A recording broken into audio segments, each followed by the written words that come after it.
Guérir de ses malaises de lune, c'est le nom de l'ouvrage de l'imam Kanté. L'érudit ouvre des perspectives pour régler définitivement la problématique autour du croissant lunaire.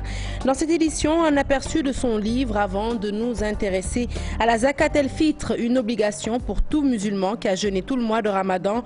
Plus que quelques instants pour en savoir plus, ce sera avec les éclairages de l'imam Massir Ejei. Fin d'une longue cavale pour Boy Djiné, il a été finalement appréhendé par les limiers. Le fugitif et ses deux acolytes sont actuellement en garde à vue au commissariat de Tambacounda. Et puis l'invité du 20h est Magatte Thiam, secrétaire général du PIT, interrogé par Antoine Diouf. Une interview que vous pourrez regarder tout de suite après ce journal. Voilà pour les titres, le développement, c'est tout de suite.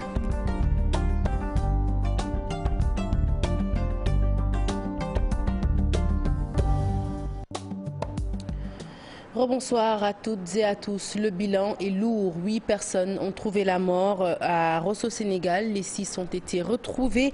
2 enfants de 7 et 6 mois sont toujours recherchés. Les pèlerins quittaient le village de Diawar. C'était pour se rendre à Newerki, dans la République islamique de Mauritanie. Malheureusement, le bus qui les transportait est tombé dans le fleuve. Le compte rendu d'une longue nuit de tristesse, de secours, de recherche. C'est avec Ousseynou Diop et Habib Sek. Le drame est survenu au port de Rosso, Sénégal, dans la nuit du lundi au mardi. Un bus qui transportait des pèlerins pour allier la ville de Newerki dans la République islamique de Mauritanie a glissé avant de tomber dans l'eau avec plusieurs passagers à bord. Le bilan est lourd. 8 personnes ont perdu la vie. Il s'agit d'un bus qui partait en provenance de Diawar et qui partait au pèlerinage. Et malheureusement, il a glissé, il s'est retrouvé sous l'eau. C'est depuis hier nuit et l'organisation des secours a été rapidement faite. Ces opérations que vous voyez ont démarré depuis minuit. Il est exactement 6h40, mais toujours les pèlerins restent coincés dans le bus. Les opérations ont duré plus de 9 tours d'horloge. La gendarmerie, les sapeurs-pompiers, les éléments de la compagnie sucrière sénégalaise, tous ont porté leur soutien pour faire sortir les victimes. C'est un incident à déplorer. C'est vrai que nous, en tant que ressortissants, nous avons l'habitude de voir ces genres d'incidents que nous avons toujours déplorés. À chaque fois, nous demandons à l'État, en cas d'essayer de mettre un dispositif sur place pour parer éventuellement à certaines éventualités de ce genre. L'accident est déclaré à minuit. Les opérations ont été bouclées à 9h27. Dans ce drame, 8 personnes ont perdu la vie, dont un enfant de 6 mois. Recrudescence donc des accidents de la circulation selon le secrétaire général du syndicat des transports routiers. Le salut réside dans la formation des chauffeurs. Bon nombre d'entre eux ne maîtrisent pas en effet le code de la route. La route qui a donc encore fait des victimes. Ce mercredi, 12 personnes ont perdu la vie, 7 autres sont blessées. Voilà le bilan donc de 2 accidents survenus. Vous venez de le voir à Rosso, Sénégal, mais également sur l'axe Gossas-Kaolack. Le directeur du transport routier déplore également le comportement de certains conducteurs. Pour El Haj Seck Ndiaye, il est plus que nécessaire qu'on instaure le permis à points. Je vous propose de l'écouter au micro de Cheikh Tidiane Dione. On me fait signe que l'élément n'est pas encore en place. Nous n'excluons pas de revenir certainement avant la fin de cette édition. Astronomie et charia, la Oumma peut-elle guérir de ses malaises de lune? À travers cet ouvrage, l'imam Kanté ouvre des perspectives pour régler définitivement la problématique autour de l'apparition du croissant lunaire. L'imam Kanté propose un calendrier perpétuel basé sur les sciences astronomiques. Nous l'écoutons, il nous en dit plus au micro d'Aminata Mbaresso et Diafaraba.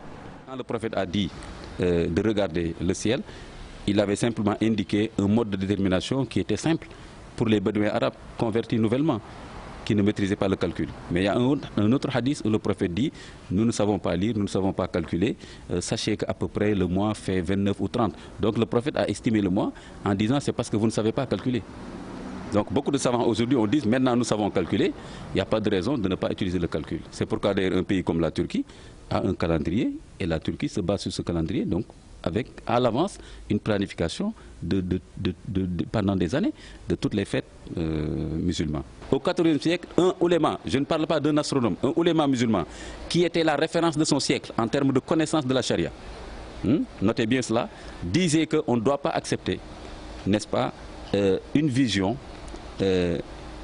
oculaire qui contredit le calcul astronomique. Il s'appelle Taqidoun As-Subki. Il le disait au XIVe siècle. Et au XXIe siècle, on trouve encore des ulémas qui disent non, le calcul astronomique n'est pas sûr. Il le disait au XIVe siècle. Et c'était la référence du fiqh.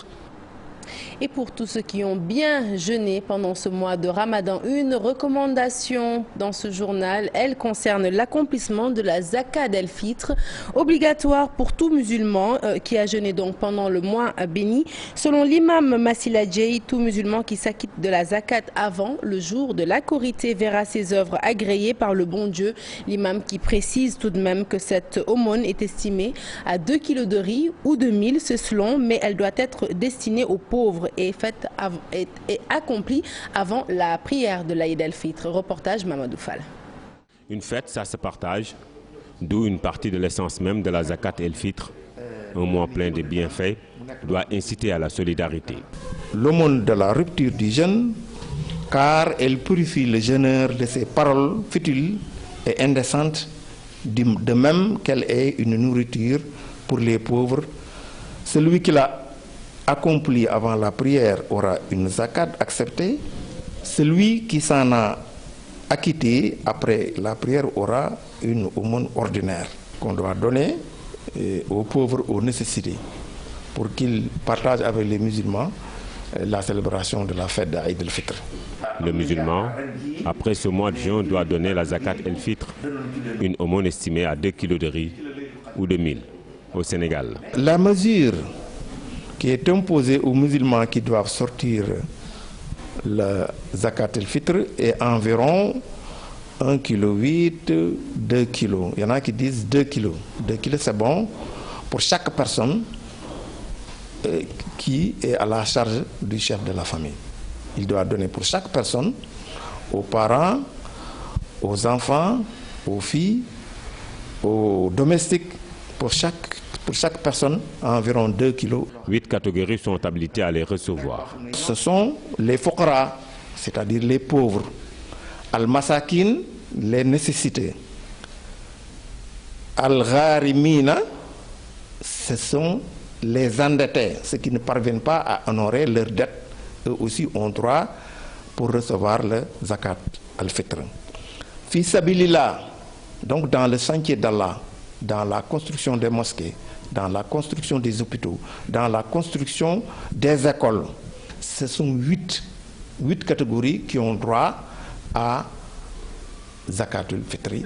Un musulman doit s'acquitter de la zakat de coupure du jeûne s'il veut que ses œuvres soient acceptées par Allah. Retour sur la recrudescence tantôt annoncée des accidents de la circulation. Selon le secrétaire général du syndicat des transports routiers, le salut réside dans la formation des chauffeurs. Ousseynou Thiam, Biradiane l'ont rencontré. Reportage. En vies humaines et des dizaines de blessés, le mois passé a été très macabre sur les routes. Une recrudescence des accidents de la circulation qui continue d'inquiéter usagers et acteurs du secteur du transport. Ce qui s'est passé récemment au carrefour de Capet, où il y a un télescopage entre un bus Tata et un train. 2 jours avant cela, il y a eu un Tata qui a heurté mortellement un marchand ambulant à Yembol. Nous avons constaté aussi qu'il y a un grave accident qui s'est produit à Ndoula, qui a fait plusieurs blessés. Et sans compter l'accident qui s'est produit avant-hier même, ici à FSK, il y a eu 2 morts. Il y a aussi un accident grave entre l'axe T7 et Thiès, qui a fait ici 2 morts et plusieurs blessés. Donc pour nous, j'ai même dit que cette semaine, on l'appelle semaine de la mort, vraiment sur la route. Il y a beaucoup d'accidents. Pour le secrétaire général du syndicat national des transports routiers du Sénégal, la solution réside dans la formation continue des chauffeurs et des auteurs des accidents. À l'État de prendre toutes les dispositions pour que les chauffeurs puissent être formés. Les conducteurs de bus touristes, comme on l'appelle, mais c'est des Sénégalais, c'est des gens qui ont appris le transport à travers le marché-pied jusqu'à devenir chauffeurs.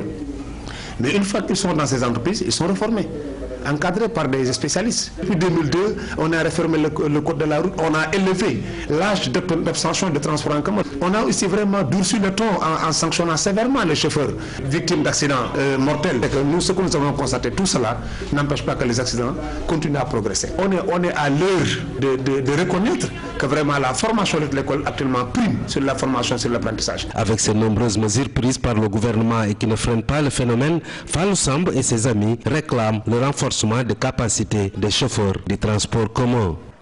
Et le directeur des transports routiers embouche la même trompette. El Seck Ndiaye déplore le comportement de certains conducteurs. Il va jusqu'à réclamer le permis à points, selon lui, à présent indispensable. Je propose de l'écouter. Il est au micro de Cheikh Tidiane John Ababacar Camara. Jamais de le dire, les accidents de la route sont dus essentiellement au comportement humain. Quand un bus quand même est sur un bac qui doit faire la traversée du fleuve Sénégal, le bac de Rosso, arrive à tomber dans le fleuve et qu'il y ait 6 morts, ça veut dire que quand même il y a quelque chose qui ne va pas. Un bus qui est sur un bac doit être vide de ses passagers et le bus doit être calé pour ne pas quand même qu'il tombe. Aussi, on dénombre 6 morts aussi sur la route de Gossas, un accident qui fait 6 morts entre un taxi urbain qui était chargé, qui était en surcharge, parce qu'il y avait 7 personnes à bord pour un véhicule qui ne doit pas avoir plus de 5 personnes, qui rencontre un véhicule 4x4 qui a crevé un pneu parce qu'il est sorti de la route. Il faut dire quand même que cet axe est accidentogène. Ça, il faut le remarquer. C'est sur cet axe qu'il y a eu quand même les 12 morts du mois d'avril, qui avait quand même, l'accident spectaculaire du mois d'avril qui avait provoqué 9 morts. Aux HLM 5, les habitants s'opposent à la transformation de leur parking en bazar et pour cause le tintamarre et l'insécurité qui y règne le temps des préparatifs de la Korité ont fini par les indisposer. Ils comptent sur l'aide du maire pour faire régner l'ordre mais surtout respecter son engagement de rendre l'espace une fois sorti justement de la célébration de l'Aïd el-Fitr. Mambiram Diouf, Ababacar Camara. Ils font le commerce dans cet espace juste pour les besoins de la Korité. L'autorisation du maire hérite certains riverains qui ne s'en cachent pas. C'est un aire de dégagement. Après l'aire de dégagement, il y a le parking. On ne peut pas faire une foire ici. Tôt ou tard, ils vont construire des cantines ici. Mais ils nous ont demandé de grâce, après la Korité, on va tout dégager. Moi, je suis sûr et certain qu'après la Korité, ils vont continuer. On souffre, hein? Il fait chaud, on ne dort pas, avec le bruit là, ils sont là vraiment jusqu'à, je ne sais pas, X heures. Hein? Vraiment. C'est ça. Tout le temps, ils sont là, dans le Bougadem Saoud, dans le Bougadem Fini, maintenant qu'on a, dans le marché. Ce me dit que le temps, il est malade. Hein? Il souffre. Hein? Actuellement, il est obligé d'aller ailleurs pour se reposer. Des problèmes auxquels s'ajoutent d'autres qui les dépassent. Mon voisin là, il a failli mourir. Mais vraiment, je ne trouve même pas mes mots pour parler parce que j'ai le cœur plein. Et pourtant, avant la mise en œuvre de ce projet, durant le mois de Ramadan, le maire et les populations étaient bien tombés d'accord pour le respect d'un certain nombre de points. Donc, comme un accord, on a trouvé un compromis avec le maire et sans aucune contrepartie pour que cette foire puisse se tenir dans ce parking. Bon, nous espérions que ce serait mieux. Cette foire serait mieux que l'anarchie qui se produisait les autres années. Ils avaient demandé de nous laisser quelque part l'espace pour pouvoir prier, mais ils ne l'ont pas respecté. Et que aussi la pollution sonore aussi. Du matin au soir, au réveil, de 8h, à partir de 8h jusqu'à 20h, il y a la musique. À l'heure de prière aussi, bon, il va falloir qu'on descende pour leur demander d'arrêter la musique, qu'ils puissent arrêter la musique. Il reste déterminé pour que de telles conduites ne se reproduisent plus et vivre ainsi dans un bon cadre. Et réponse du maire des HLM, il s'étonne de cette sortie des riverains. Babacar Sadir Seck estime que ce qui a été conclu avec les commerçants sera respecté. Après la fête de la Korité, il s'engage à ce que les espaces de vente soient libérés. Il est avec Mme Biram Diouf, nous l'écoutons. Chaque fête, c'est les commerçants qui l'occupent. Et c'est toujours début fête qu'ils occupent. Ils ne veulent plus se lever. C'est pourquoi on a mis là-bas des tentes pour dire les gens accèdent dans les tentes, ils font leur commerce. Dès le lendemain de la Korité, le propriétaire des tentes enlève sa tente. Et il n'y a pas de plusieurs tentes, il y a une seule tente qui sera enlevée le lendemain après la Korité. Là-bas, c'était un lieu de vente. Il y avait les, comment on les appelle chez les Olof, les Frochtiaïa. Comment on les appelle? Les Tangana là, qui étaient là-bas.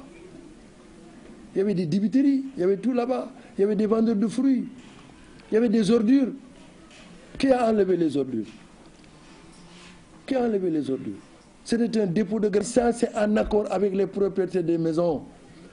Quand ils ont donné l'accord pour que cette tente existe, ils ont demandé à ce qu'il y ait une distance entre les maisons et la tente. Ils sont allés avec le premier adjoint, c'est eux qui ont dit jusque-là, ça va. Rien ne leur a été imposé.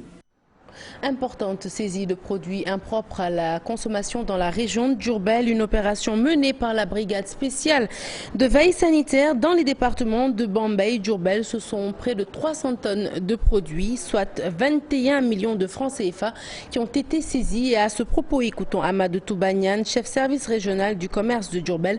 Ces propos sont recueillis par nos correspondants sur place. Mohamed Diop est à la Sambre. Nous nous étions fixés comme objectif spécifique de retirer des marchés les produits frappés par des dates limites d'utilisation, communément appelés produits périmés. Des produits alimentaires dépourvus de mentions obligatoires, et ceci en vertu donc de l'article 6 du décret 68-507 réglementant le contrôle des produits destinés à l'alimentation humaine et animale. Donc au total, on ne parlera pas de produits impropres à la consommation, mais de produits saisis pour diverses raisons. 19 804 tonnes, soit une valeur de 12 324 675. 12 324 675 pour le département de Diourbel. Et pour le département de Bambey, la saisie s'évalue en tonnage à 1 tonne 718 kg et en valeur monétaire absolue à 1 077 120. Le retrait des enfants de la rue, une décision de l'État prise à la hâte selon certains maîtres coraniques. Ils déplorent par ailleurs leur non-implication dans le processus et réclament des discussions avec le gouvernement dans les meilleurs délais afin de trouver la solution la meilleure. Fatih et Mohamed Dian pour le reportage. En cette matinée, Imam Niass dispense ses cours de Coran malgré un effectif réduit. Dans ce dara, le retrait des enfants de la rue au cœur des discussions, une démarche de l'État pas du tout saluée. Parce que c'est une très grave erreur de la part de l'État du Sénégal. Le gouvernement sait parfaitement que les écoles coraniques rencontrent des difficultés. Les enfants retirés de la rue doivent être confiés à des maîtres coraniques.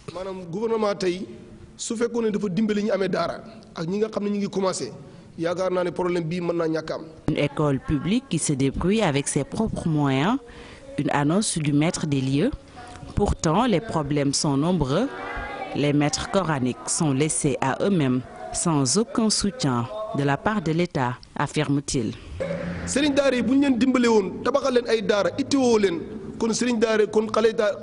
Les daras devraient être équipés. Les enfants mangent parce que leurs maîtres n'ont pas de moyens. On ne doit pas se leurrer. Tout de même, ce maître coranique déplore l'exploitation des tout-petits par certains. Il y a des personnes mal intentionnées qui se disent maîtres coraniques. Ils exploitent les enfants. Ce n'est pas normal.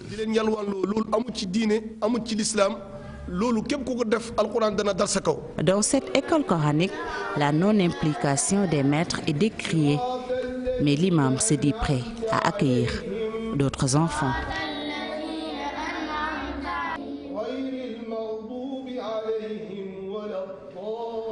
Nous restons avec ce sujet. Le maire de Saint-Louis, lui, Mansour Faye, a promis de parler à l'association des chefs religieux de sa commune pour trouver des solutions et éradiquer la mendicité.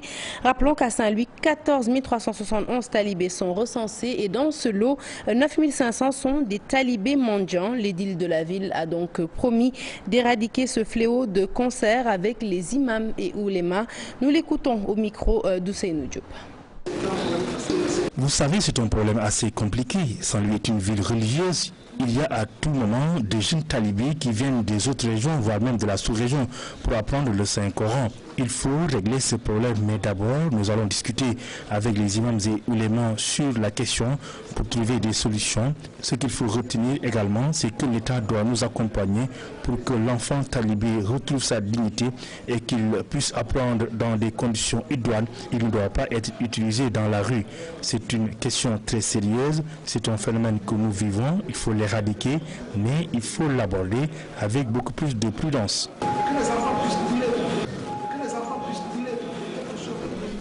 Et puis à la une de l'actualité ces derniers jours, vous l'avez sans doute remarqué, c'est le monde musulman qui n'a pas été à l'abri d'attaques terroristes, surtout en ce mois béni de Ramadan. Plus de 800 morts ont été dénombrés après la Turquie, l'Irak, le Bangladesh. C'est au tour de l'Arabie Saoudite avec des explosions dans 3 villes différentes. Une vague d'attentats, donc je vous le disais, enregistrée ces derniers jours dans des pays à forte majorité musulmane, tels que l'Arabie Saoudite, la dernière cible. Aminata Mbaresso, Diafaraba nous en disent plus dans son reportage. Des attaques de ce genre sont devenues fréquentes. Les pays à majorité musulmane, dernière cible des assaillants, l'Arabie Saoudite, la Turquie, l'Irak, entre autres pays frappés. Selon la logique des terroristes, tous les pays qui se coalisent avec ceux qui les combattent sont leurs ennemis. L'Arabie Saoudite dirige également une coalition islamique internationale dont notre pays fait partie. C'est le problème de leadership et de recherche d'influence qui se passe entre l'Arabie Saoudite et l'Iran. L'Arabie Saoudite qui veut être la tête de pont, n'est-ce pas, le chef du monde sunnite.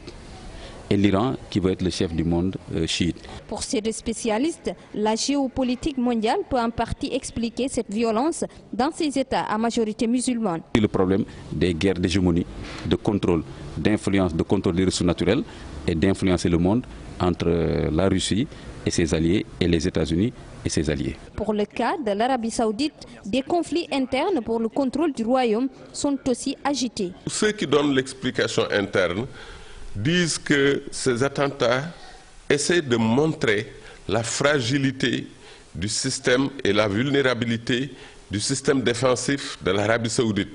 Parce que 3 attaques dans 3 endroits différents montrent que le système défensif n'est pas fiable.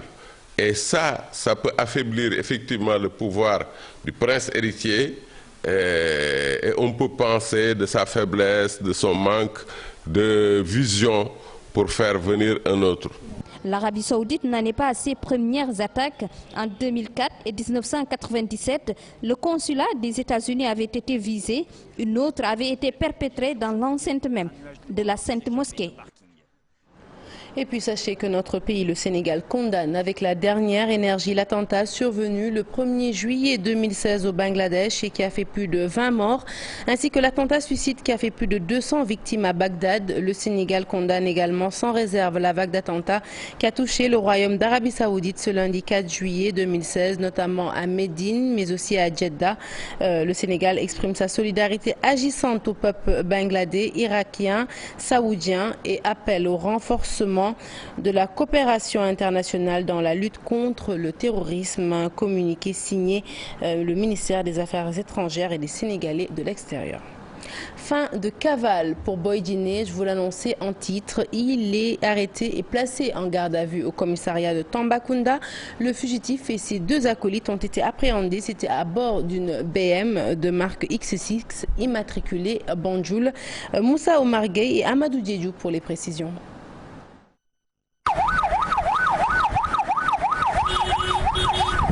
C'est vers 15h que Boy Djiné a atterri au commissariat de police de Tambacounda. Il a été arrêté ce matin à Kalifuru-Linkeri, à la frontière guinéenne, située à 150 km environ de la commune de Tambacounda. Boy Djiné était dans un véhicule X6 en compagnie d'une femme et de son chauffeur mécanicien. Commissariat à Tamba retrace le film des faits. Ils l'ont interpellé à 8h. Les autorités ont été avisées et j'ai été dépêché par le monsieur le directeur général pour aller le récupérer et l'emmener ici à Tamba en attendant que la DIC vienne le chercher. C'est la DIC qui viendra le chercher. La DIC fait certainement mouvement vers Tamba. Vous avez entendu Margouya Guinée a fait est-ce que toutes les dispositions... Oh non, Avant de rejoindre la cellule où il devrait être placé en garde à vue, Boy Guinée a fait une déclaration selon laquelle il ne croupira plus jamais à la prison. Il souhaite être jugé et condamné. Un message qu'il adresse directement au chef de l'État, le président Macky Sall, et au ministre de la Justice garde des Sceaux, Maître Sidiki Kaba. L'info liée à l'arrestation de Boy Guinée s'est vite propagée dans la capitale orientale comme une traînée de poussière. Les spéculations vont bon train en attendant son déferment sur Dakar. Notre reportage du jour, il concerne la Korité, bien entendu, et en cette veille de fête, difficile de circuler dans la capitale, le trafic est très dense, les marchés sont pris d'assaut, les usagers passent des heures sur la route pour arriver à destination. Vous l'avez certainement remarqué, un manque à gagner aussi pour les transporteurs nous disent Pape Faraning à Babacar Camara. Un trafic très dense sur certains axes de la capitale. Chauffeurs et usagers ont des difficultés pour aller à temps leur destination. En cette veille de Korité, les déplacements relèvent d'un parcours du combattant. Le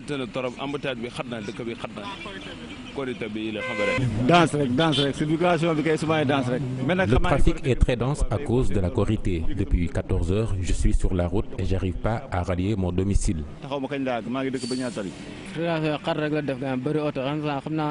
C'est difficile de circuler, il y a beaucoup de voitures. Vraiment, nous sommes très fatigués. Le même constat au marché HLM où convergent les clients. Mais après les achats, il faut attendre une demi-heure pour avoir un moyen de transport. Presque 30 minutes. J'ai fait plus de 30 minutes ici, les bus sont pleins et c'est difficile de trouver un moyen de transport.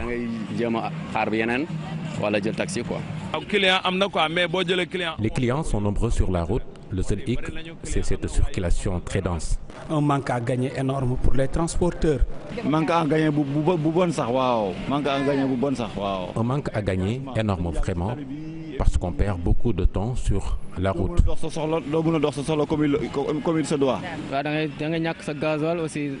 Avec cette situation, tu perds beaucoup de carburant. En cette veille de Korité, les populations sont en plein préparatif. Marseille et autres places publiques sont pris d'assaut et ces différentes activités ont des répercussions sur la vie quotidienne. Et pour toutes les dames qui nous regardent ce soir, à court d'inspiration en cette veille de fête, quelques recettes qui peuvent remplacer la traditionnelle sauce oignon, viande, poulet frites de la Korité.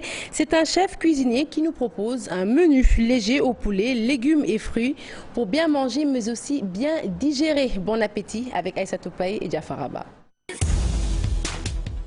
Épices, soupçons de citron, légumes et fruits sautés pour agrémenter un poulet du désert. Au revoir à la traditionnelle recette sauce, oignons et frites. Place au poulet savoureux, succulent, digeste et rapide à préparer.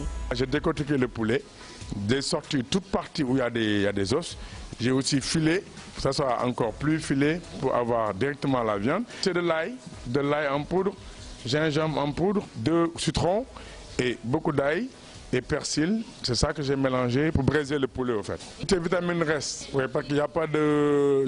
Bonne note de toutes ces astuces. L'actualité internationale, à présent, c'est essentiellement les attentats en Arabie Saoudite, la prison à vie que risquent 2 anciens bourgmestres rwandais accusés de crimes contre l'humanité dans le génocide de 1994 et puis les 11 000 tonnes de vivres de la Turquie aux habitants de Gaza arrivés en Israël, conséquence de la normalisation des relations entre Tel Aviv et Ankara. Récit de ce tour d'horizon de l'actualité internationale avec Daniel Diouf. Jeddah, Qatif, Médine, 3 villes qui ont été le théâtre d'attentats ce lundi en Arabie Saoudite. Les médias saoudiens ne rapportent aucune victime. Des kamikazes qui se sont fait exploser dans ces 3 villes. Ces attentats ont été précédés d'une autre attaque commise dans la nuit de dimanche à lundi devant le consulat américain à Jeddah. Aucune des attaques de ce lundi n'a été revendiquée. À Paris, la prison à vie a été requise à la fin du réquisitoire dans le procès d'Octavio Ngenzi et Tito Baraira, deux anciens bourgmestres rwandais, les deux hommes accusés de crimes contre l'humanité et génocide dans l'affaire du massacre des Tutsis par les Hutus au Rwanda en 1994. Mais ils nient toute implication dans le génocide. Leur procès s'est tenu en France compte tenu de la compétence universelle des juridictions françaises concernant le crime contre l'humanité et le génocide. L'aéroport international de Rio, occupé ce lundi par des forces de l'ordre qui manifestaient, une centaine de policiers qui dénonçaient leurs conditions de travail et leurs salaires. À l'aide de plusieurs banderoles, ils ont souhaité interpeller les voyageurs sur leurs conditions de travail et leurs salaires à un mois du coup d'envoi des Jeux Olympiques de Rio, prévus du 5 au 21 août. En plus des pancartes sur lesquelles on pouvait lire leurs doléances, les policiers avaient également disposé par terre des mannequins en uniforme pour représenter les 54 policiers tués à Rio de Janeiro. Enfin, un navire turc transportant de l'aide humanitaire à destination de la bande de Gaza, arrivé dans un port israélien dimanche, une semaine après la normalisation des relations entre Israël et la Turquie, après 6 ans de tension, de l'huile, des pâtes, des médicaments ou encore des jouets pour les enfants. Au total, 11 000 tonnes d'aide, principalement des denrées alimentaires de première nécessité, arrivées sur le port d'Ashdod en Israël en provenance de Turquie.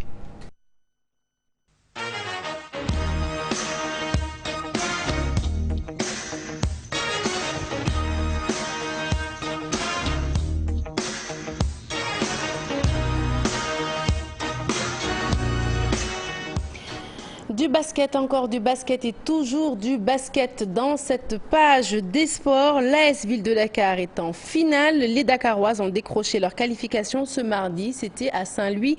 Elles ont dominé le Saint-Louis Basket Club 52-39 pour retrouver en finale le Duc, le Dakar Université Club. Préparation des Jeux Olympiques. Les Lions du Sénégal se sont inclinés face au Japon 81-71 pour les Japonaises. Ce match était le premier d'une série de 3 rencontres dans un tournoi qui se déroule au pays du soleil levant.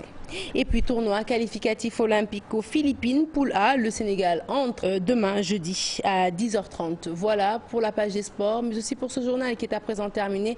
Prochain rendez-vous de l'information, le tout en images à 0h, l'info qui continue sur votre site www.igfm.sn. Et tout de suite, vous retrouvez l'invité du 20h avec Antoine Diouf. Il reçoit ce soir Maguette Cham du Parti pour l'indépendance et le travail, le PIT. Bonsoir Antoine.